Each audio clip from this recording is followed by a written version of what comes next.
The vast station of Orion's crown hung silent against the stars, a jewel of steel and glass in the black sea of space.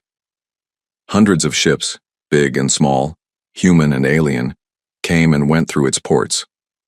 To most travelers, it was nothing more than a busy trade hub. But to Captain Elias Ward, it was simply another stop on his endless journey. Elias was not a man of wealth or fame. He was a human trader, owning a ship barely large enough to haul supplies across star routes. His ship, the Horizon's Edge, was old and patched together from years of hard work. But it flew, and to him, that was all that mattered. He had spent months hauling goods between colonies, water filters to a mining world, food rations to an outpost, spare ship parts to a remote settlement.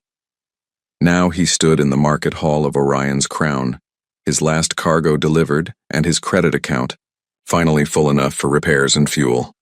He should have felt satisfied, but Elias had lived long enough in the stars to know that peace never lasted. A meeting in the market. The station was alive with color and sound. Alien merchants shouted their prices, their voices mixing with the hum of translators. Lights blinked across stalls filled with strange metals, shimmering fabrics, glowing crystals, and machines from distant worlds.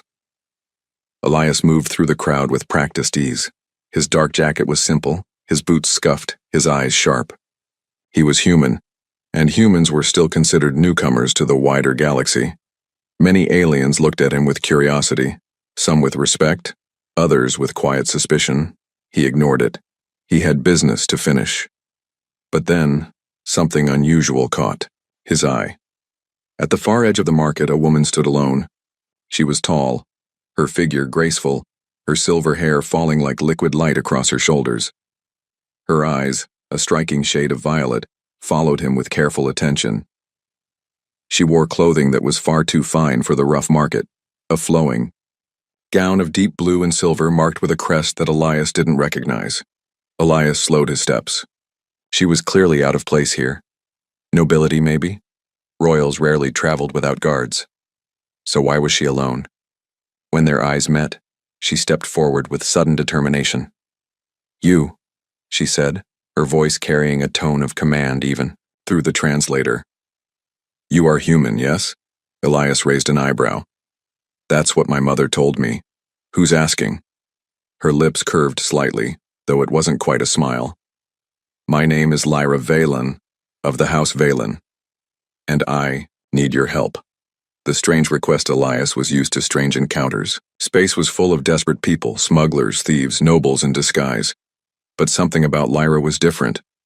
She wasn't begging, she wasn't lying, and she didn't look afraid. Instead, she looked determined. "What kind of help?" Elias asked cautiously. Lyra's violet eyes locked onto his. "I need you to marry me." The word struck him harder than a plasma bolt. Elias blinked. "What?" she repeated without hesitation. "Marry me. Here. Now. In the human way." For a long moment, Elias simply stared at her. He had faced pirates, storms of space radiation, broken engines, and starvation rations. But this was new. "You don't even know my name," he said at last. "I know enough," Lyra replied calmly. "You are a captain. You are free. You owe no loyalty to any alien house or council, and most importantly, you are human. That makes you valuable in ways you cannot imagine." Elias shook his head. "Lady, I think you've mistaken me for someone else. I'm not a knight, I'm not rich, and I don't play politics." Lyra stepped closer. Her voice lowered, but her words carried urgency. "Listen to me. My family wants to control me. If I marry one of my kind, I lose my freedom forever. But human marriages are different. Your treaties are recognized across the galaxy. If I bond with you, they cannot touch me. I will be free to travel, free to live. That is why I chose you." Elias studied her carefully. She wasn't joking. She wasn't trying to trick him, she was serious. "You're asking me to marry you," he said slowly, "just so you can run away from your family?" "Yes," Lyra said firmly. "And in return, I will give you something worth more than gold. Knowledge, secrets, allies. I can help you rise above being just a simple trader." A dangerous offer. Elias crossed his arms. "Sounds like trouble." and I've got enough of that already. Lyra's expression softened for the first time. Please, you may not realize it, but humans, you are special here. Other species whisper about you, they fear you, admire you. Some even envy you. But they do not yet understand you. That is why a bond with you is powerful. It will protect me. Elias didn't answer immediately. His mind raced. Marry her? It sounded insane, but there was something in her eyes, something desperate yet honest. Finally, he sighed. You could have asked anyone, why me? Because you are not greedy, she said simply. I watched you in the market. You treated traders with respect. You bargained, but you were fair. You carried yourself with strength, but not arrogance. I need someone like that. Someone human. Elias chuckled dryly. You've got a sharp eye. I'll give you that. The decision, the idea gnawed at him. He could walk away right now. Forget her. Fly off with his ship and continue his quiet life. But deep down something stirred inside him. Curiosity, adventure, the unknown. Humans had always been explorers, and Elias was no different. All right, Lady Valen, Elias said finally. If this is truly what you want, then I'll agree. But understand this. I'm not doing it for your secrets or your noble games. I'm doing it because something tells me you'd rather die than go back to your cage, and I don't leave people behind. For the first time, Lyra truly smiled. It was small, but genuine. Then it is done. From this moment, I am yours. The bond. They stood before a registrar, terminal, its holographic screen flickering as Elias entered his name. Lyra followed, her delicate fingers tracing alien symbols. The station AI confirmed the union in both human and galactic law. When the light turned green, Elias felt a strange weight settle on his shoulders. Married. To an alien noble. In less than an hour. Lyra lifted her head proudly. Now they cannot touch me. I am free. And you, Captain Ward. You have just become far more important than you ever expected. Elias sighed. That's what I'm afraid of. A new journey. Begins later aboard the Horizon's Edge. Elias watched as Lyra moved through the cramped corridors of his ship. She touched the metal walls with wonder, her fine gown brushing against worn panels and patched wires. It's small, she admitted, but it feels alive. Strong. Like you, Elias shook his head, setting the ship's controls. Don't get too comfortable. This ship isn't a palace, it's a working vessel, and you'll pull your weight if you're coming with me. Lyra's violet eyes sparkled. I wouldn't have it any other way. As the engines roared and the stars stretched into lines of light, Elias realized his life had just changed forever. He had agreed to something reckless, something dangerous. But deep down, he couldn't deny it. For the first time in years, he felt alive again. The adventure had only just begun. The hum of the Horizon's Edge filled the air as the ship cut through the darkness of space. Elias sat in the captain's chair, one hand steady on the controls, his eyes watching the glowing lines of starlight outside. The old ship might not have looked impressive, but it was his, and he trusted it more than he trusted most people. Behind him, Lyra Valen moved quietly, her violet eyes roaming the control room with deep interest. She had traded the flowing gown of her noble house for a simpler set of travel clothes Elias had found in the storage locker. Even in plain clothes, there was no mistaking her noble grace. This vessel, she said softly, running her hand along the worn dashboard, it carries the weight of many journeys. I can feel it. Elias gave her a sideways glance. It carries the weight of too many repairs. If you're going to stay on this ship, you'd better learn not to romanticize broken circuits. Her lips curved into the faintest smile. I was not romanticizing. I was respecting. Your ship may be patched and old, but it has carried you far. That is something worth respect. Elias leaned back, letting her words settle. He wasn't used to hearing anyone speak kindly of his ship. To most people, the Horizon's Edge was nothing more than scrap held together by luck and stubbornness. But Lyra looked at it differently. Their first days together passed in a quiet rhythm. Elias taught Lyra how to strap into a seat during flight, how to read the basic display lights, and how to move carefully through the ship's narrow halls. She asked countless questions about humans, about Earth, about why Elias chose a life in the stars. He answered simply, though. He left out the details of his past. "I like freedom," he said. "That's all." Lyra listened with calm attention. "Freedom," she repeated, as if tasting the word. "My people speak of it often, but very few truly understand it. Perhaps that is why I came to you." And night, when the stars stretched endlessly outside the viewing window, Lyra would sit near the glass, gazing at the void with quiet wonder. Elias often found himself watching her, curious about the way she carried herself. She was noble, yes, but not arrogant. There was strength in her hidden beneath her soft words, and yet there was also a shadow, something she wasn't saying. The pirate ambush on the fourth day of travel, trouble found them. The alarm blared suddenly, a sharp ringing sound that made Elias spring to the controls. The ship's sensors lit up with warning signals. Two small crafts were closing in fast. "Pirates," Elias muttered.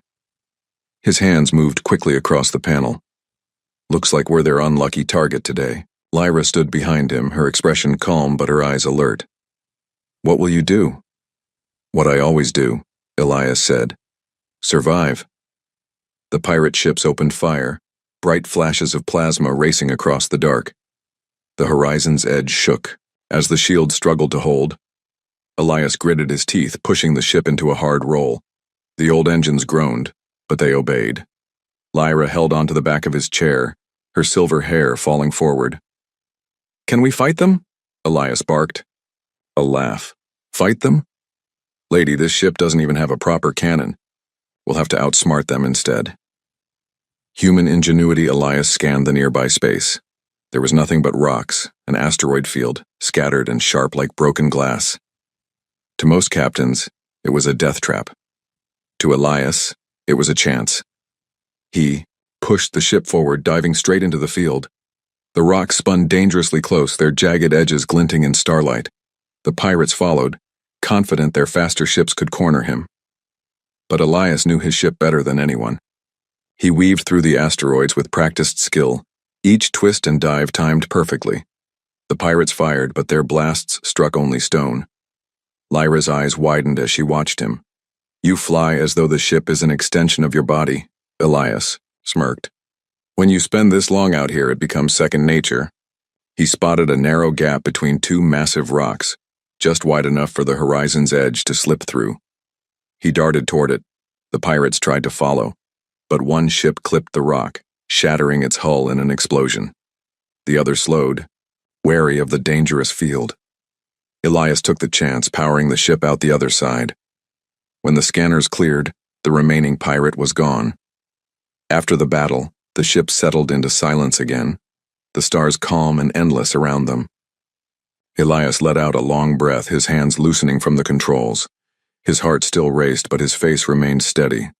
Lyra placed a hand on his shoulder, her touch light but firm. "That was extraordinary. I have seen skilled pilots before, but never anything like that. You turned certain defeat into victory."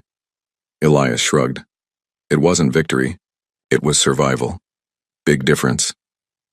Her gaze lingered on him. "You risked everything, yet you never panicked. That is a strength my people lack. We are taught to plan, to calculate, to control. But you humans, you act when others would freeze. It is why you are feared." Elias frowned at her words. "Feared? I thought humans were just considered stubborn newcomers."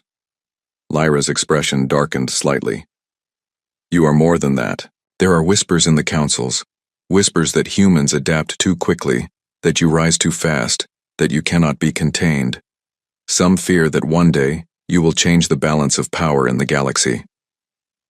Elias leaned back, processing her words.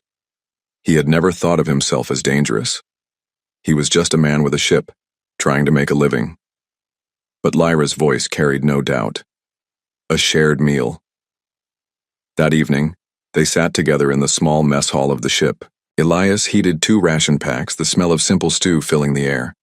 Lyra tasted it cautiously, then nodded in approval. It is plain, she said, but honest.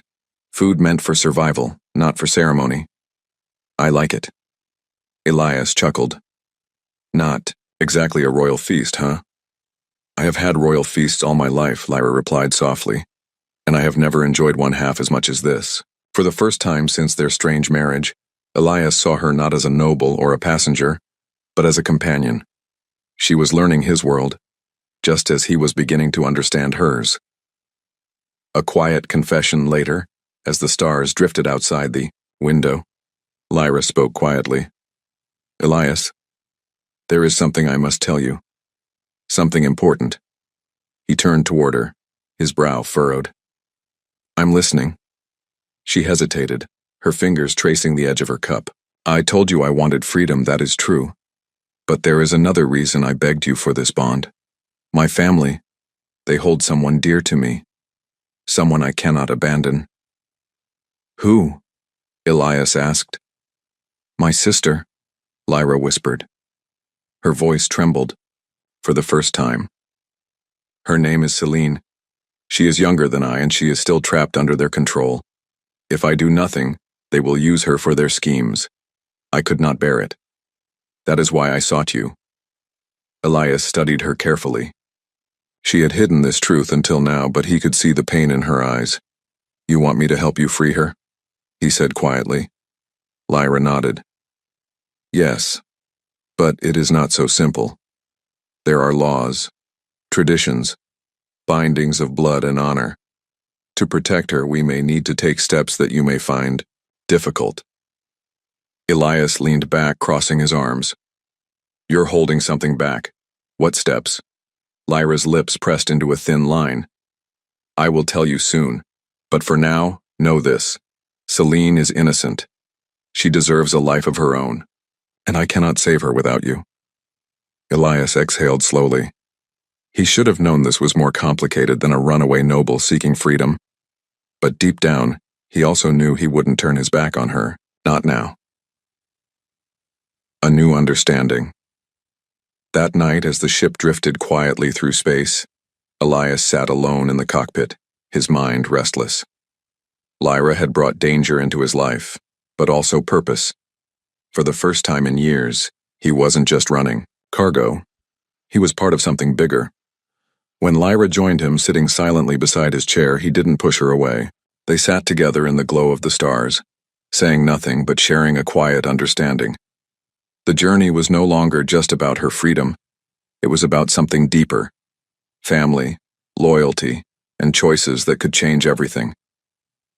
And though Elias would never admit it aloud, he felt something stirring in his chest. A sense that this was only the beginning of an adventure far greater than anything he had ever imagined. The ship drifted quietly through the star lanes, its engines humming a steady rhythm. The horizon's edge had survived the pirate ambush, but inside its metal walls a different kind of storm was gathering. Elias sat in the cockpit, his boots propped on the control panel, staring at the endless stars. He had been flying for years, and usually the silence of space calmed him. But tonight, silence pressed heavy on his chest. He thought of Lyra's words, her sister Celine, still trapped by her family. It explained her desperation, her strange decision to marry him. She hadn't been thinking only of herself. She had been thinking of someone she loved. The problem was, Elias had the feeling she hadn't told him everything. A heavy conversation. Lyra entered the cockpit quietly, her silver hair glowing faintly in the dim light. She carried herself with her usual grace, but there was tension in her movements. She sat beside Elias without speaking at first. Finally, she whispered, "You are angry with me." Elias didn't look at her. Not angry, just waiting for the rest of the truth. Lyra's hands folded in her lap. For a long moment, she seemed to struggle with her words. Then she said, "My sister Celine. She is special, more than I am. She was born with a rare gift, one my people call the inner flame. It is a power that can influence minds, bend emotions, even touch the thoughts of others. The ruling council covets it. They want to use her as a weapon. If she stays under their control, she will never be free." Elias finally turned his gaze to her. Her violet eyes shimmered with pain, and for the first time he saw not the calm noblewoman, but a sister desperate to protect her family. "You want me to help you get her out?" Elias said. Lyra nodded slowly. "Yes, but it is not enough to free her body. To truly protect her, we must also protect her name. And there is only one way the council cannot touch her." Elias frowned. "And what way is that?" Lyra took a deep breath, her voice trembling slightly. "She must also be bonded. To you." The shocking request. The words hit Elias like a thunderclap. He sat up straight, his boots thudding against the floor. "Bonded? You mean married?"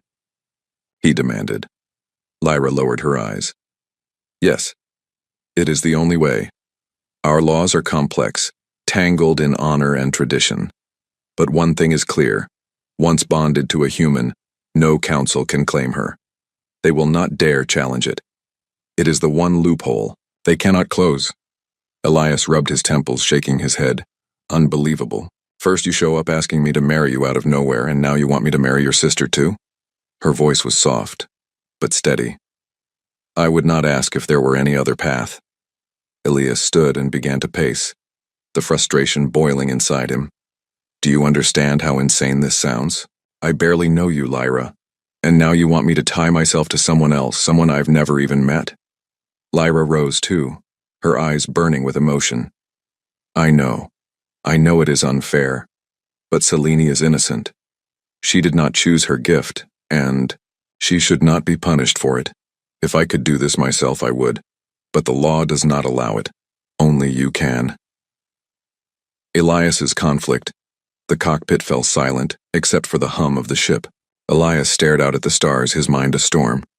He thought of all the years he had lived alone, choosing freedom over ties, choosing the endless sky over the weight of responsibility. Marriage had never been part of his plans, not once, not even back on Earth.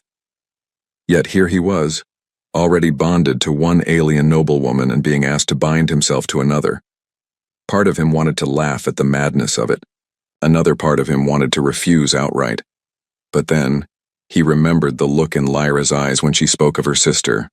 That raw pain, that fierce love. Elias had never had siblings of his own, but he understood loyalty. He understood what it meant to protect those you couldn't abandon. Finally, he asked quietly, "What is she like, your sister?" Lyra's expression softened.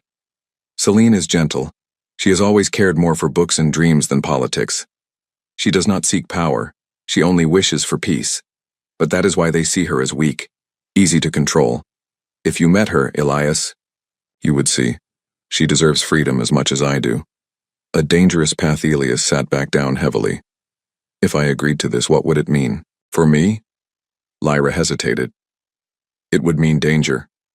My family will not let Selene go easily. They will fight. They will scheme. And you will become their enemy. But it would also mean that Selene will be safe. With you, she would be untouchable." Elias let out a long breath, running a hand through his dark hair. "I didn't sign up for this. I just wanted to trade supplies, fix my ship, and keep flying." Lyra stepped closer, her voice soft. "And yet, you did sign up for this. You chose me when you could have walked away. You said you do not leave people behind. I am asking you to keep that promise." Her words cut deep. He remembered what he had told her back in the market, that he was helping her because he couldn't stand to see someone caged. Now she was asking him to extend that same promise to her sister. A long night. That night, Elias couldn't sleep. He lay in his bunk staring at the ceiling, the dim lights of the ship casting shadows across the room. Memories of his past flickered in his mind. Faces he had left behind. Places he had run from. Choices he had made to keep himself free. He had always sworn never to let anyone chain him. But maybe this wasn't a chain, maybe it was something else. In another cabin, Lyra sat alone, her hands clasped tightly in her lap. She whispered her sister's name, her heart aching with worry. She had risked everything already, but this was the hardest part. Asking Elias to bear a burden he never wanted. Would he say yes? Or would she lose her last chance to save Selene? The decision the next morning, Elias found Lyra waiting in the cockpit, her posture tense. She looked at him as he entered, her eyes searching his face. "Well?" she asked softly. Elias stood for a long moment, then finally spoke. "This is madness. Dangerous, reckless, and probably going to get us both killed." Lyra lowered her gaze, her shoulders trembling. "But," Elias continued, "I'm not the kind of man who walks away from someone in need. I told you I don't leave people behind. And I meant it. So if this is the only way to protect your sister, then I'll do it."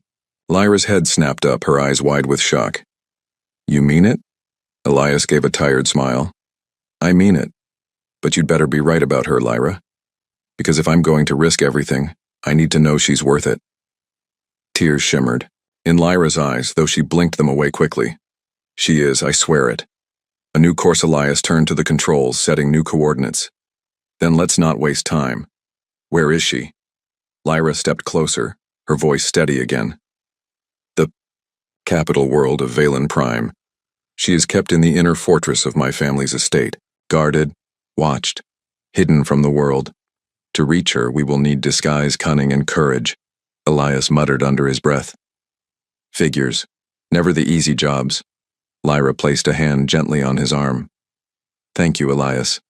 I know I have asked more of you than I had any right to, but you will not regret it." He glanced at her hand, then back at the stars. "We'll see." As the horizon's edge leapt into hyperspace, Elias felt the weight of the choice he had made. He was no longer just a trader, no longer just a wanderer. He was about to challenge an entire noble house, and possibly an empire, for the sake of two sisters he barely knew. But deep down he felt a strange certainty. Whatever happened next, humanity's stubborn spirit would see him through. And maybe, just maybe, this was the adventure he had been waiting for all his life. The stars faded into a blur as the horizon's edge dropped out of hyperspace. Before them stretched the shining jewel of Valen Prime, the capital of Lyra's people. From orbit, the planet looked breathtaking, a sphere of silver seas and emerald, continents wrapped in shimmering clouds. Towers rose like crystal spires on the surface, their lights glowing faintly even from space. Orbital stations circled above, and fleets of ships patrolled the skies. To Elias, it looked less like a paradise, and more like a trap. He leaned forward in the cockpit, scanning the sensors. "Heavily guarded," he muttered. "If we're not careful, we'll be spotted before we even touch the ground." Lyra stood beside him, her violet eyes steady. "There is a way. Traders are allowed to land in the outer districts. If we disguise ourselves, we can enter the city without raising alarm." Elias sighed, adjusting the ship's course. Disguise. Always the fun part. Entering the capital hours later, the horizon's edge touched down in one of the bustling spaceports on the edge of the capital city. Elias wore a rough trader's cloak, his face partly hidden by a hood. Lyra had braided her silver hair and, dressed in plain clothes that hid her noble markings. The city of Valen Prime stretched out before them like a dream. Towering spires of glass and stone glittered under the sun. Floating walkways connected districts in the sky. Markets bustled, with people of every species, the air filled with strange scents and music. Elias kept his head low but his eyes sharp. "Beautiful," he muttered, "but crawling with watchers." Lyra nodded. "My family's influence touches every corner. We must move carefully." They passed through crowded markets, crossed narrow alleys, and finally reached a quieter district. There, hidden between taller buildings, stood a small safe house. Inside waited an old ally of Lyra's, a servant who had once cared for her as a child. The woman bowed deeply. "Lady Lyra, I feared I would never see you again." Lyra clasped her hands warmly. "No titles, Marin. Here I am not a lady. I am only a sister seeking her kin." Marin's eyes flicked to Elias, suspicion clear in her gaze. "And this human? He is your protector?" Elias smirked. "Something like that." Lyra spoke firmly. "He is my bond, and without him, none of this would be possible." Marin's suspicion softened, though she still seemed uneasy. Then I will trust him as I trust you. The fortress, that night, Elias and Lyra studied the map Marin provided. The fortress where Selene was kept rose from the heart of the city, its crystal walls glowing faintly under the twin moons. Guard towers surrounded it, and ancient AI sentinels patrolled the grounds. Getting in won't be easy, Elias muttered. This place is tighter than a vault. Lyra traced a path on the map. There is an old servant's passage here hidden beneath the gardens. Few remember it now. If we move quickly, we can reach Selene's chambers without being seen. Elias raised an eyebrow. And if we are seen? Lyra's voice hardened. Then we fight. Elias chuckled dryly. Of course we do. Breaking in the next evening. Under the cover of darkness, Elias and Lyra moved through the gardens surrounding the fortress. Shadows stretched across glowing crystal fountains and carved stone walls. Elias led the way, his steps silent, his eyes scanning for patrols. Lyra followed closely, her movements graceful and precise. At the far edge of the garden they found the old servant's passage, half hidden beneath overgrown vines. Looks like no one's touched this in years, Elias whispered. Good, Lyra replied. That means fewer eyes. They slipped inside. The tunnel was narrow and cold, the walls damp with age. Dust clung to their clothes as they crept forward, guided only by the faint light of Elias's small lamp. At last, the tunnel opened into a hidden hallway within the fortress. Elias pressed against the wall, listening. The sound of armored footsteps echoed nearby. Guards, he whispered. Lyra placed a hand on his arm. We must move quickly. Selene's chamber is near. Meeting. Selene, they reached a tall door carved with delicate symbols. Lyra pressed her hand to the panel and the lock clicked open. Inside, the chamber was quiet and dim, lit only by the glow of crystal lamps. In the center sat a young woman with silver hair, softer and shorter than Lyra's. Her eyes were a pale blue and her face carried both innocence and sorrow. She looked up as they entered, her expression first startled, then disbelieving. Lyra, she whispered. Lyra rushed forward, embracing her. Selene, I am here, little one. I promised I would not leave you behind. Selene clung to her sister, tears streaming down her cheeks. They said you were gone forever, that you had betrayed us. Lyra shook her head firmly. No, I chose freedom. And now, I choose you. Elias watched quietly from the doorway, his heart tightening at the raw emotion between them. For all the madness of this mission, for all the risks, he could see now why Lyra had begged for his help. Selene noticed him then, her eyes wide. Who is this? Lyra pulled back, her hand resting gently on Elias's arm. This is Elias Ward, a human, my bond, and soon, yours as well. Selene's eyes widened further, shock flashing across her face. Mine? I don't understand. Lyra's voice was steady, though her eyes pleaded for understanding. It is the only way to protect you. If you are bonded to him, the council cannot touch you. You will be safe. Selene looked between them, trembling. But I don't even know him. Elias stepped forward slowly, his voice calm. You're right. You don't know me, and I won't force you into anything, but I gave my word I'd help your sister. And if this is the only way to keep you safe, then I'll stand by it. Not for power, not for politics, just because it's the right thing to do. Selene searched his face as if looking for some hidden lie, but all she saw was truth. The confrontation. Before they could speak further, the chamber door burst open. Guards poured in, weapons raised, their armor shining under the crystal lights. Behind them stood members of the council, elders in robes of silver and white, their eyes cold and sharp. One elder stepped forward, his voice cutting like ice. Lyra Valen, you dare return here after shaming your house? And you bring with you a human? His gaze turned to Elias, filled with disdain. You dare pollute our blood with this outsider? Lyra stood tall, her arm shielding Selene. I dare because I am free, and so is she. The elder sneered. Selene belongs to us. Her gift is ours to command. Stand aside, or face the wrath of the council. Elias moved forward, placing himself between the sisters and the guards. His voice was calm but firm. Not anymore. She's with me now, and under human law that bond makes her untouchable. The elder's eyes flashed with fury. You think your human laws hold power here? Lyra raised her chin proudly. They do. The treaties are clear. No council may break a human bond without risking war. Do you wish to test that law? The chamber fell silent. The guards shifted uneasily, glancing at one another. Even the elders hesitated. To defy galactic treaties was dangerous, even for them. At last, the elder hissed through his teeth. This is not over. You may leave, but know this. The House of Velan will never forget this insult. You have made enemies, human. Elias gave a cold smile. Wouldn't be the first time. The escape. The sisters clung to each other as Elias led them through the halls, the echoes of the council's rage following them.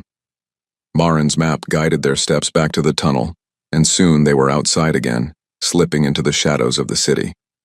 By the time they reached the spaceport, the alarm bells of the fortress rang out across the night, but the horizon's edge was ready. Elias fired the engines and the ship roared skyward. As they broke free of the atmosphere, Selene sat in silence, staring at the stars for the first time in years. Tears shimmered in her pale blue eyes. I never thought I would see this again, she whispered. Lyra held her close. You are free now, Selene. Free to live your own life. Elias glanced back at them from the cockpit, his face steady but his heart heavy. He knew the council's warning was not empty. He had just made powerful enemies, but he also knew he had done the right thing. A new bond later in the quiet of the ship, Selene approached him. She hesitated, then said softly, My sister told me what you agreed to, about bonding with me. Elias nodded slowly. She explained, Why? But the choice is yours, Selene. I won't force you. Selene studied him, her pale eyes searching his face. Then she gave a small, trembling smile. If it means I can finally live without fear, then I accept. And if you are half as kind as my sister says, then perhaps this bond will not be a burden but a gift. Elias felt a weight lift from his chest. For the first time since this madness began, he saw hope, not just for Lyra, not just for Selene, but for all of them. As the stars stretched before them, the horizon's edge carried 3 souls bound, by choice, by courage, and by a future no council could control. The human, the noble, and the gifted, together, they had changed the course of destiny, and their greatest adventure was still ahead. The stars stretched endlessly ahead, a silver river of light guiding the horizon's edge through the emptiness of space. Elias leaned back in the captain's chair, his hands resting lightly on the controls, but his mind was anything but calm. Beside him, Lyra and Selene sat quietly, the soft hum of the engines filling the cabin. The sisters were exhausted, but for the first time there was relief in their eyes, a fragile, newfound freedom. Elias glanced at them, his dark eyes thoughtful. We're not safe yet, he said softly. The council will remember what we did. They'll try to retaliate. You need to be prepared for that. Lyra placed a hand on his arm. We are ready, because we have each other, and because of you, Elias. Without you, Selene and I would still be trapped. You showed us what humans truly are, brave, stubborn, and impossible to stop once you set your mind to something. Elias gave a small, dry smile. I guess that's our advantage. We don't give up easily. Selene, sitting nearby, looked at him with quiet wonder. I never imagined a human could be like this. Strong, clever, yet gentle when it matters. Elias raised an eyebrow. Gentle? That's new. Selene smiled faintly. You are, though. That is why I trust you. I know you will protect us, not for power, not for glory, but because it is right. Elias let the words sink in. In the odd years he had traveled across the stars, he had faced pirates, storms, and alien councils. But he had never heard praise like this. And yet, it felt earned. Returning to the stars, the trio spent the next few days preparing the horizon's edge. for their next journey. Celine learned quickly, her sharp mind picking up navigation, star charts, and ship systems with ease. Lyra moved with purpose, adapting to life aboard the small ship while offering guidance to both her sister and Elias. Elias observed them often, quietly proud. In his own way, he realized he had become part of a family, not born into one, but chosen. That was humanity's gift, the ability to form bonds, to stand by each other when the galaxy itself seemed to oppose you. Their first task was simple but crucial. Avoid the patrols of the Valon Prime Council while finding a safe haven where Celine could train and explore her gifts without fear.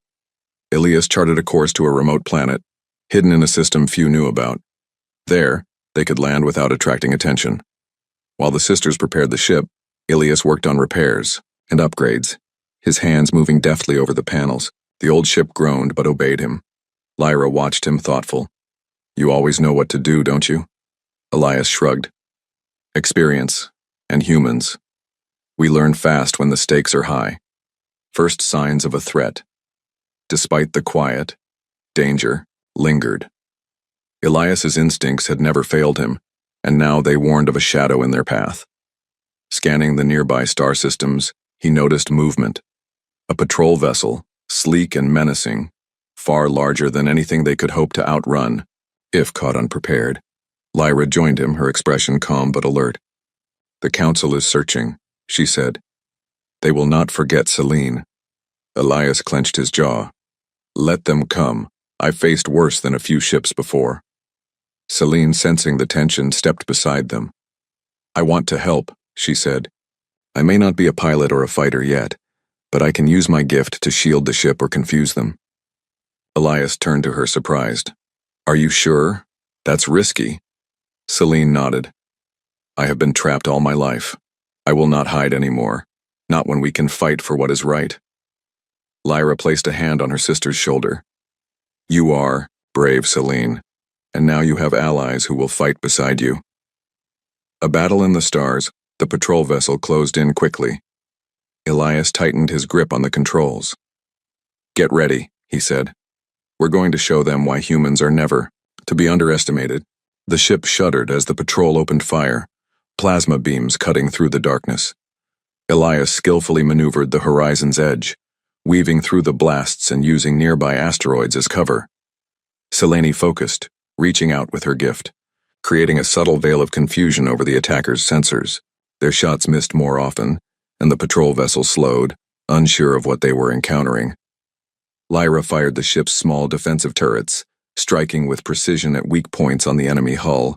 Together, the three moved as one: human, ingenuity, alien skill, and rare gifts combined into a formidable team.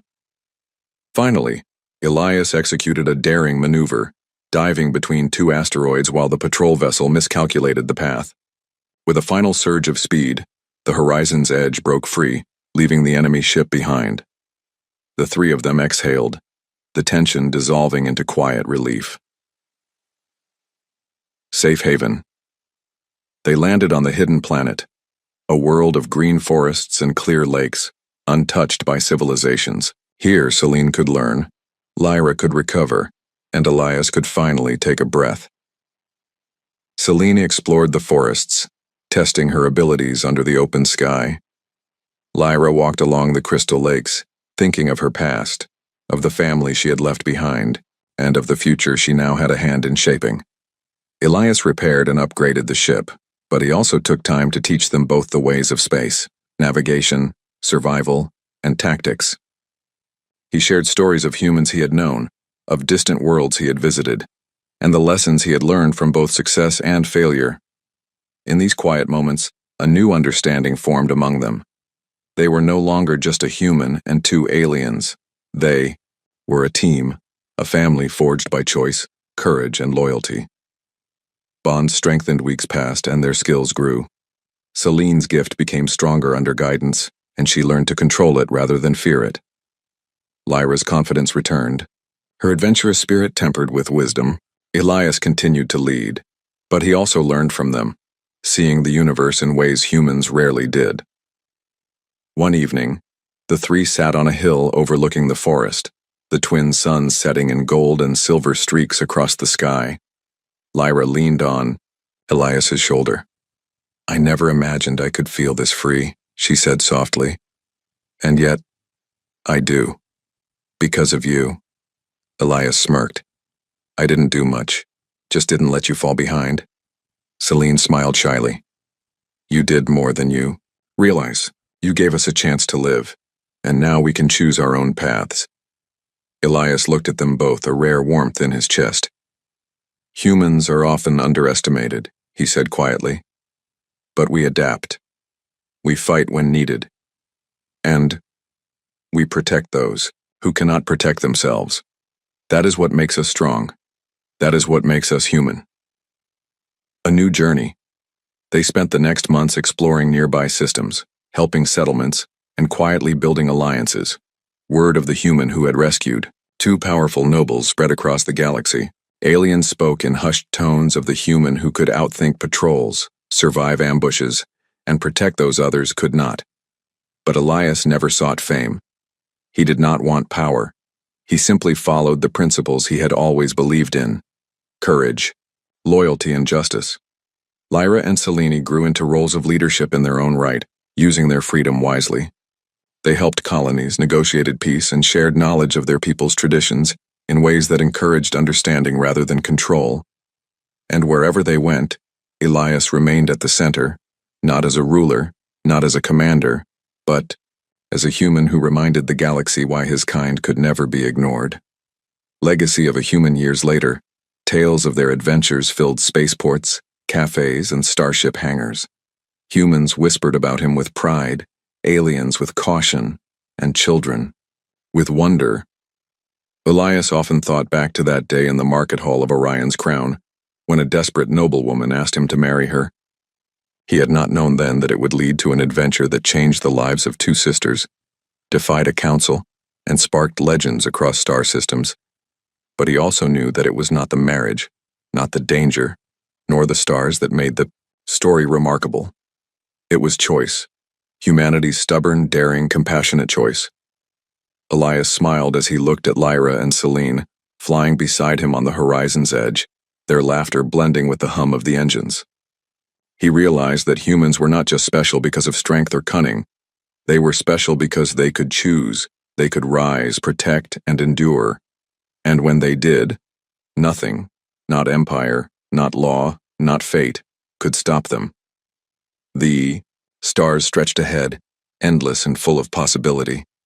Elias's eyes gleamed with the thrill of what was yet to come. Together, the human, the noble, and the gifted, an unlikely family, would continue their journey, exploring, protecting, and inspiring every world they touched, and the galaxy would never forget the legacy of a human who chose to fight for what was right.